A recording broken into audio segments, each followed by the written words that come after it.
بسم الله الرحمن الرحيم. ولتكن منكم أمة يدعون إلى الخير. صدق الله العظيم.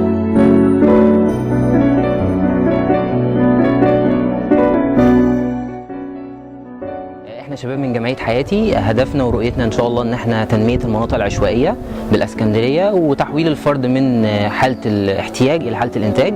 ان شاء الله احنا حملة 180 درجة، دي اكبر حملة على مستوى اسكندرية. الحملة دي ان شاء الله هتنزل في العمرية منطقة عبد القادر بالخصوص.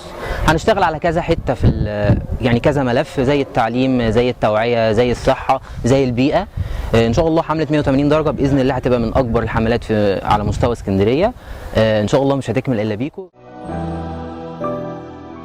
ناس غلبانة بجد ليها قلوب أجمل من الورد،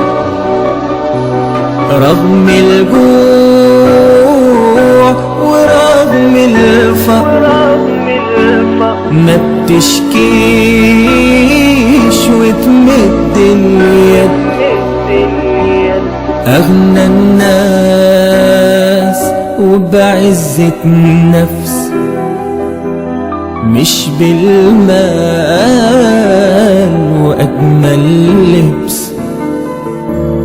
دور عنهم، قرب منهم، واعمل خير علشان حملة 180 درجة حلم على أرض الواقع.